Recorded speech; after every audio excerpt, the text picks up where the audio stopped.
ada panggil Sasono. Saya pun tak nama betul, tak pastilah. Orang kaya Indonesia. Ya. Dia ni salah seorang daripada orang yang paling kaya. Yang dulu yang saya tahu Salim Sadono. Saya tak tahu orang yang sama ke bukan. Dia ni owner kepada Bank of Central Asia. Ya? BCA.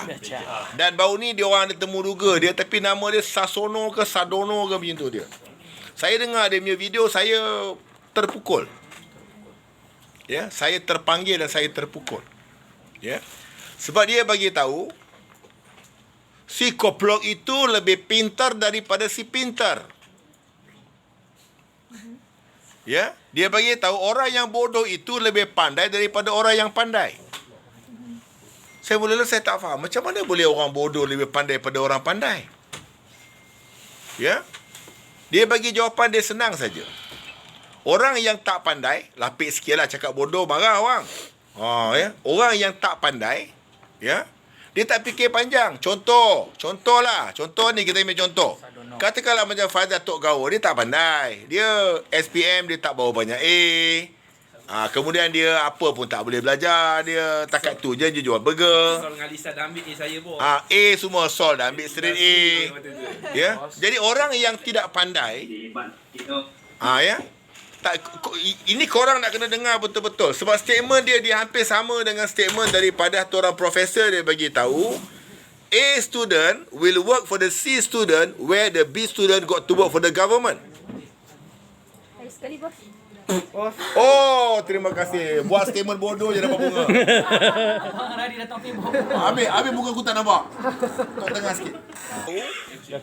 A student will work for the C student because B student will work for the government. Orang yang kerja government, yang PTD, PTA, semua tu kebanyakannya B student. Bukanlah pandai sangat pun. Ya. Kemudian C student sebab tak dapat kerja government, maka dia terpaksa berniaga.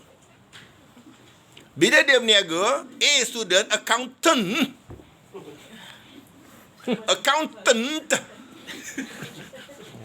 Sebab dia belajar susah kan dekat London. Maka dia terpaksa kerja lah dengan C student. Ya. Joke aside, ini adalah dunia. Sebab the accountant, dia terlalu banyak kira sampai dia tak berani nak melangkah.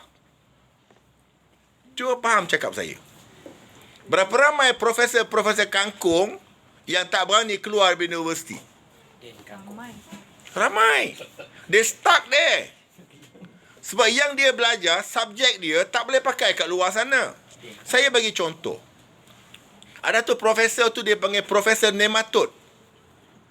Faham ya? Dia belajar sains pertanian. Dia profesor, tak mau sebut nama dia. Ramai orang kenal, kalau kat UPM tu orang kenal dia. Orang panggil dia Profesor Nematode. Ada tu lagi Profesor Babi.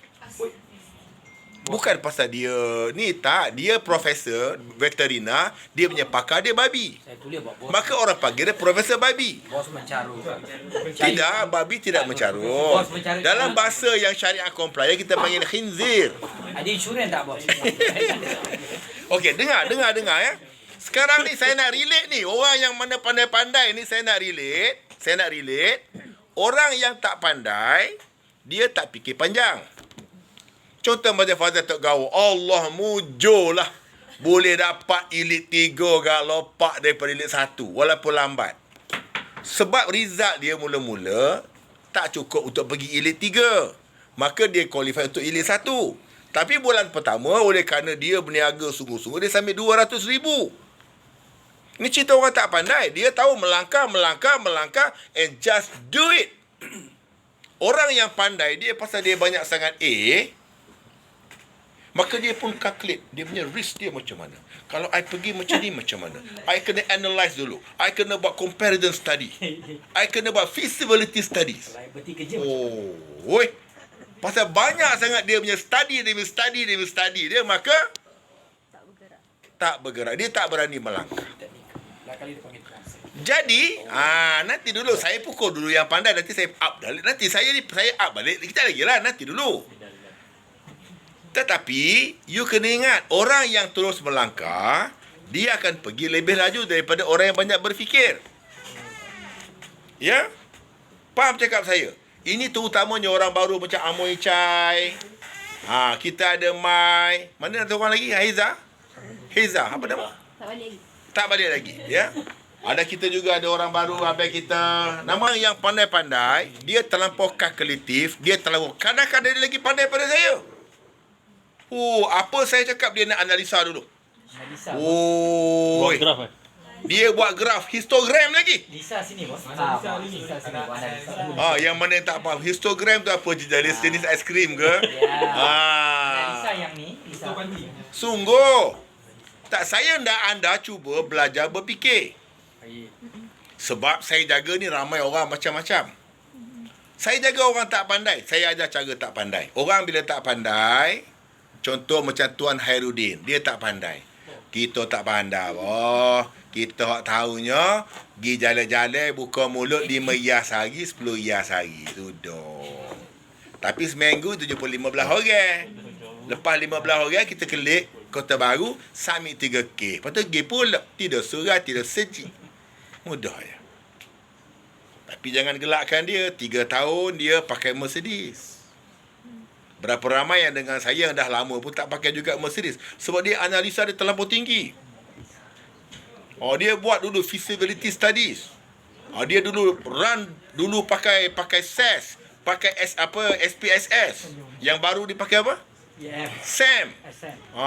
SPSG. SBSG lain dah ya. Ini bahasa orang yang buat master dan PhD. Sam tu apa? Ya. Okey. Sam ni bukan saya Sam. Saya nak bagi tahu betapa complicatednya manusia yang pandai ni berfikir sampai tidak dapat hasil. Siapa tu? Salah office ke? Macam kenal ya. Jadi macam mana orang yang tidak pandai akan buat lebih laju sebab dia melangkah. Dia melangkah, dia bergerak. Contoh paling bagus adalah Tuan Khairuddin. 3 tahun pakai Mercedes, Lisa. Jangan terkejut, dia akan pakai Mercedes dan BMW, tak jual dia punya BM. Dua-dua dia pakai. Orang yang memang tidak sekolah. Dan minta maaf, dia SPM pun tak ada. SPM dia SPM. Cop je. Siapa yang cop? Amanah Raya yang cop. Bukan Amanah Raya, pergi apa? Pesuruhjaya sumpah cop. Dulu boleh. Dulu Pesuruhjaya sumpah cop. Aku bersumpah orang ni agak-agaknya ada SPM. Agak-agaknya. Memang tak ada pun. Lepas Sumpah. Sungguh. Tapi dia boleh pakai Mercedes. Boleh dapat 30-40 ribu sebulan. Maka kecil hatilah orang yang pandai-pandai. Yang ada masters, yang ada PhD. Nanti dulu. Ya. Orang yang pandai, kalau dia berniaga macam orang tak pandai, 2 kali bodoh. Contoh macam Khalil. Dia orang pandai. Dia berniaga turun bawah macam Tuan Khairuddin juga berniaga. Itu 2 kali bodoh. Sebab you dah pandai. Bila you pandai, you tengok macam mana orang Jepun cari ikan. Cara lama cari ikan macam mana? Hari-hari pergi pagi, balik petang. Pergi mancing, bawa balik ikan. Betul? Pergi, balik for years. Lama-lama dia buat kajian. Rupanya ikan ni dia bukanlah sepanjang masa dia ada. Dia 1 tahun tu ada beberapa musim. Kemudian ikan di laut dalam sentiasa ada. Tapi juga nak kena tahu bila ikan ni berkumpul. Sebab ikan dia akan pusing satu dunia. Dia ada jadual dia. Jadi bila you buat kajian, dan di Jepun dia orang buat kajian, dia ambil satelit. Kalau dulu orang pergi mancing laut dalam berapa hari? 5 hari 4 malam. Ada sampai sebulan tak balik. Sungguh. Ya? Cara lama. Cara baru orang Jepun hanya mancing 5 jam je. Nelayan dia pergi 5 jam. Soalan dia macam mana? Ni laut dalam ni. Senang saja. Dia duduk kat rumah je. Sambil tengok Netflix. Ya, tengok Netflix, dia pakai dia punya monitor, dia tembak dekat satelit akan tembak kat laut tempat yang dia nak pergi. Kalau satelit tu tunjuk warna laut warna biru, dia tak pergi lagi. Dia kata belum ada ikan. Laut tu kosong. Bila dia tembak, warna dia keluar jadi warna hijau. Ya, maka dia tahu yang tu phytoplankton dah sampai. Apa Eli? Phytoplankton. Tak boleh sebut. Itu adalah plankton yang berwarna hijau. Ya, iaitu daun-daun dan juga tumbuh-tumbuhan yang menjadi makanan ikan-ikan kecil. Selalunya ikan kecil akan mula datang. Bila dah ada hijau, ikan kecil akan mula datang. Selepas phytoplankton, dia akan keluar yang baru, dia panggil zooplankton. Apa orang UM? Dia adalah sejenis haiwan-haiwan kecil yang memakan rumput-rumput hijau tadi tu. Bila dah ada rumput-rumput hijau tu dimakan oleh zooplankton, maka ikan kecil yang datang akan menjadi semakin besar. Bila ikan kecil datang, ikan besar pun akan mula datang. Jadi, soalan dia dah buat kajian. Bila dia kena ke laut? Dia kena ke laut apabila laut telah ada? Belum. Kalau you ikan besar ni, bila ikan besar tu dah makan, you pergi kan dah tak ada. Sebab perjalanan you 5 jam. Ikan kecil lah. You kena tahu bila. Jadi orang yang pandai, dia tak meniaga cara tak pandai. Orang yang tak pandai tadi, itulah yang tadi naik perahu hari-hari pergi balik. Hari-hari tu kerja kuat, kerja keras. Ya. Jadi kita jangan hanya kerja keras. Kita kena kerja keras smartly. Keras masa nak guna. Apa bos? Keras masa nak guna. Keras nak guna. Itu betul, itu ilmu juga. Tapi itu kita bincang bab lain. Sol, keras masa nak guna sol. Keras masa nak guna tak faham? Keras masa nak guna. Nak guna keras lah. Keras masa nak guna lah. Aku nak MDRT juga. Aku tak peduli. Itu keras masa nak guna. Nak closing ayu. Ya. Cayu keras masa nak guna nanti. Faham ya? Faham. Keras masa nak guna, faham Ya. Masa tak guna jangan keras. Tak boleh nak berjalan. Sakit lenguh nanti bang kaki. Kalau keras je tak boleh nak berjalan. Kalau lembik je tak boleh nak guna. Jadi kita kena keras masa nak guna. Gelap abang megat. Mencarut ke? Tak. Itu pendirian. Gelap abang megat. Okey, tak apa. Cerita pasal apa ni tadi ni? Ikan tadi bawah. Pasal ikan. Phytoplankton. Okey. Jadi nelayan Jepun dia akan pergi apabila phytoplankton bergerak kepada zooplankton, daripada air hijau kepada air coklat. Sebab zooplankton ni air dia warna coklat. Macam baju dia ni. Dia ni akan jadi warna-warna. Tengok baju. Bang. Dia panggil plankton yang akan yang dalam bentuk haiwan yang kecil, dia akan memakan phytoplankton. Phytoplankton adalah tumbuhan. Bila dah mula kepada coklat, itu masa dia akan pergi. Sebab nanti ikan kecil akan datang, lepas tu ikan besar akan datang. Dia akan pergi, dia akan ambil ikan tu 1 jam je. Lepas tu dia balik. Dia tak payah tunggu 5 hari 5 malam. Hasilnya sama macam 5 hari 5 malam. Apa kita nak belajar? Orang yang tak pandai, nak eloknya di peringkat awal ni, terutama yang baru-baru ni, walaupun kita UM lah sangat. Ustaz Muhammad. UM ni Universiti Melayu. Ya. Kadang-kadang bila dia UM lah sangat, USM lah sangat, kadang-kadang dia rasa terror, maka dia kerja sikit tak boleh. Di peringkat awal anda kena kerja kuat dulu. Follow the system. Apa the system kata? 1 minggu mesti ada 15 nama. Kalau nak selamat, 1 hari mesti kerja 4 appointment. 2 pagi, 2 petang. 2 pagi, 2 petang. Pakai formula tu. Jangan lupa. Isnin pergi meeting. Selasa 2 appointment pagi, 2 appointment petang. Rabu 2 pagi, 2 petang. Khamis 2 pagi, 2 petang. Jumaat 2 pagi, 2 petang. Cukup 15 appointment. Sabtu, dokong anak. Bini. Suami, hari Ahad, dokong Bini. soleha. Lain macam kena kahwin ni. Jadi maknanya ikut formula tu dulu. Kemudian, ni saya bagi tahu lagi ni. Macam mana orang-orang seperti Lingzi ni. Kenapa Lingzi? Suka Lindsay. Lingzi tu kan seni makanan tu kan. Cendawan Lingzi ni. Lindsay bukan abang megat. Lindsay ni. Lingzi ni cendawan awet muda. Lizzie bukan Elizabeth Tan ya? Yelah tu. Okey, balik kepada tadi, sekiranya anda pandai. Ini saya belum nak ajar sangat ni, bahaya ni sebab ramai orang perasan pandai ni. Ini bahaya. Sebab tu macam saya di peringkat awal saya tak mau ajar yang pandai-pandai ni. Saya ajar cerita tak pandai dulu. Kita buat je dulu. Ya. Di mana kita buat 2 pagi, 2 petang, 2 pagi, 2 petang. 2 pagi, 2 petang tu, kalau boleh, kita punya appointment tu kita susun. Jangan mula dengan yang susah, mula yang kecil-kecil dulu. RM10 sehari, RM10 sehari. RM20 sehari, RM50 sehari. Ini untuk orang baru. Jangan jual RM100 sekali lagi, kan? Jam iPad tu. Tekan RM100 satu hari ejen baru kan. Tak boleh tumbuh rambut apa ni kita punya branch manager kita siapa nama? Bukan. Arif punya rambut tumbuh sekali lagi terkejut. Oh, Arif. Dia tu pasal apa ni? Main sambil kira besar-besar ni belajar mana dia terkejut. Jadi kita kalau boleh sambil kecil-kecil dulu. RM10, RM20, RM10, RM10, RM20, RM50. Buat yang tu dulu.